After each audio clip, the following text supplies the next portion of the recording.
money! What's up, guys? Man here, coming back to you with another video. And after the Genshin 6.7 live stream wrapped up, I had a couple ideas kind of kicking around in my head, and I thought that we would talk today about just how good the new competition in the gacha market has been for the Gacha-sphere and the gacha community overall. As I kind of feel like after seeing this live stream, after seeing some of the leaks for Wuthering Waves, that these new games that have come out in the last few months have really started to drive up the quality for all of these games. And what you're going to start to see is a little bit, I think, of survival of the fittest. So we're going to talk about it today. Please make sure to like the video. If you have not subscribed to the channel already, please go ahead and do so. You can check out some of my other video content, cover mostly Wuthering Waves, but a lot of Genshin too. And I know that's sacrilege because there's so much fucking tribalism in these communities. If there's anything ruining the gacha community, it might be that. But anyways, if you have a problem with that, then maybe this isn't the channel for you.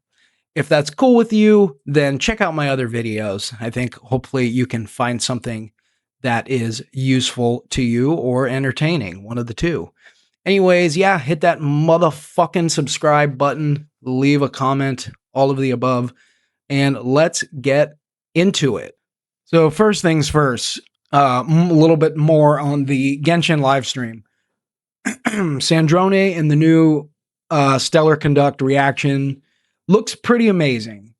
Sandrone to me does look more like a Wuthering Waves character than I don't want to say more like a Wuthering Waves character than a Genshin character, but certainly closer to the quality of Wuthering Waves than we've seen from just about any other limited character in Genshin. So to me, what that tells me is not that the games are copying each other, because that's already happening. That they have been doing that since the beginning of this battle. All the games sort of copy each other. The names are similar. The designs are similar. People were complaining that one of the the new Wua characters that was leaked is inspired by Flynn's. I don't care if that's the case. It's just a part of the deal. I accept it, and I play the games because I enjoy them. But at any rate, yeah, I was really impressed with this live stream, and I'm impressed with Sandrone, and I think and I hope that this is the beginning of a new chapter where characters are maybe less lazily designed. And I've already kind of started to feel that way about Genshin. But anyways, I think that in the past, we didn't really see a lot of that because Genshin just had a stranglehold on the community. And they could be lazy. They could screw over their player base with, you know, a bad poll economy. Now, that's a conversation for another day because I don't know that that's just going to be fixed overnight. But I do think that they will start feeling the squeeze. And so to me, I thought, like, rather than making another video complaining about how Genshin has a shitty poll economy or whatever else, they never listen to that. They don't even listen to the surveys. That much is clear. But what they will listen to is people taking their time and their dollars elsewhere. And so I believe that at the very least, the devs are starting to wake up to some of that, at least from a standpoint of quality, design, all of that kind of stuff. The next thing I'll say is that this new area also looks really, really slick. And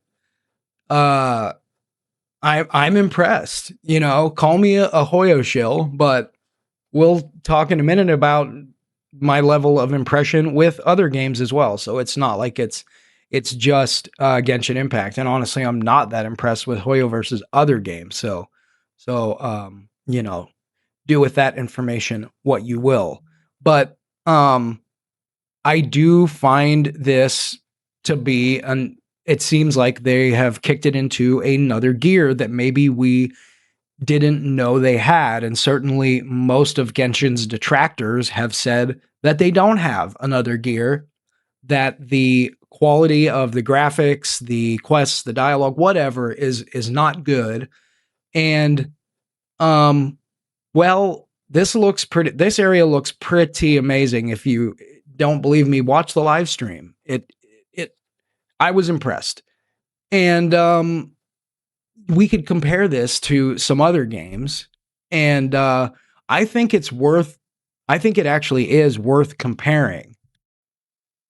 It absolutely is worth comparing to a game like Neverness to Everness, a game that I was so excited about, a game that I am still giving uh, the old college try. I'm giving it an honest shot. And what I'm kind of finding so far is that I want to like it more than I actually like it. And so, the new region, I was like, okay, 1.0 was okay. I like the characters. I like combat. I like the reaction. It's a blend of Wua and Genshin, where there is reactions, but there's also like team synergy, and there are intro and outro skills and things like that.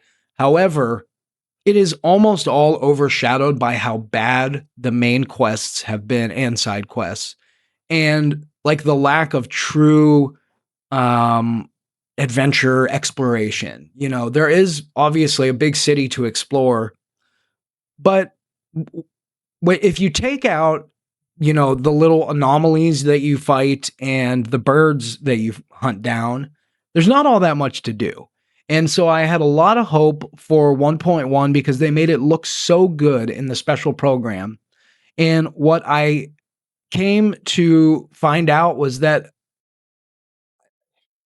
there's just not, so far at least, and maybe I haven't completely found everything, but I have advanced the main quest quite a bit in 1.1, and I still am just finding it to be very disjointed, uninteresting, and anticlimactic. And it does seem like more of like a true antagonist has formally been introduced.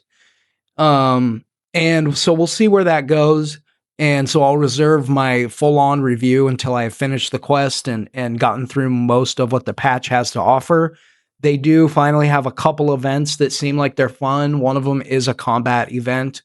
And then they have their endgame mode Beyond the Rails. But the thing is, the building, like just getting to hunter level 50, where you can get your characters to 80 and actually ascend the entire fracture circle, is almost impossible. And even once you do get to that level, it's so hard to find. The game doesn't give you enough material to ascend. It's tough to ascend even one team all the way to 80, let alone two teams.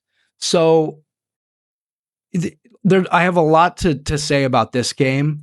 But kind of my major point is that if the game if it continues to not live up to expectations, it is going to go the way of the dodo bird. This scene is now so fiercely competitive that even Genshin is going to start feeling the squeeze, mark my words. So you may not notice a change in the pull economy in Genshin like by this patch, but I do believe that by the middle of the 7.x region, you will see it, because there is enough competition. We haven't even brushed the surface of Arknight's Enfield, and this video would be too long if I went all the way into that, but that has carved out a space in the gacha pie. And so it's not like there's that many new players to take up all the bandwidth of all these games, and not everyone can be like me and play 4 games at a time. And it's starting to get taxing on me. And so most people eventually do have to cut out one game at least. And so what's left over is the best game. Whichever game you enjoy the most is probably going to be the one that earns your time. And if you're a dolphin or a whale, then earns your money. And that's where you can hit them where it hurts, of course. So, yeah,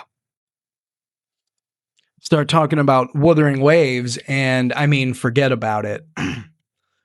if they continue on the trajectory they're on, then these other games are going to need to continue to level up, or they're going to be fading quietly into the good night. And that's how things are starting to work. No longer the days of Genshin just, sitting on the top and raining down shit on everybody else. So I, for one, am excited about it. Look at how great this looks. I mean, this is a little grainy on my video player right now, but yeah, these leaks have everybody absolutely losing their minds, going bananas. Free-to-play accounts are absolutely going crazy because they're like, how am I going to get all of these characters? Because they all look freaking amazing. And so, a lot of people are like, what the hell am I going to do? And I get it. They get that FOMO really bad. And so ultimately, dude, things are going to pan out in only one way. It's survival of the fittest. And so I think that this has been very healthy for the gacha community. A lot of people are, after seeing the both official and unofficial leaks, Kuro is taunting everybody right now. And so again, this has been it's healthy because it's going to force other games, and particularly NTE. And you guys got to remember that Neverest to Everness was rated as the #1 most anticipated game of 2026, and that's of all video games. And we're not just talking about open world gachas or open world whatever. So most anticipated game of 2026, and right now they are not living up to it. And Kuro is absolutely making everybody tremble in their britches. So you guys can let me know what you think. I think that these games all just competing with each other and making each other better is much better for us than anyone making a whiny, bitchy, complaining video, which I'm guilty of too, but or even, complaining on the surveys. Obviously still keep doing that, but at the end of the day, this is what it is. Let me know what you guys think. Leave a comment. Thank you all for checking out my video. And remember to subscribe to the channel. And yeah, it really helps me out. Appreciate y'all. Have a good one. Adios.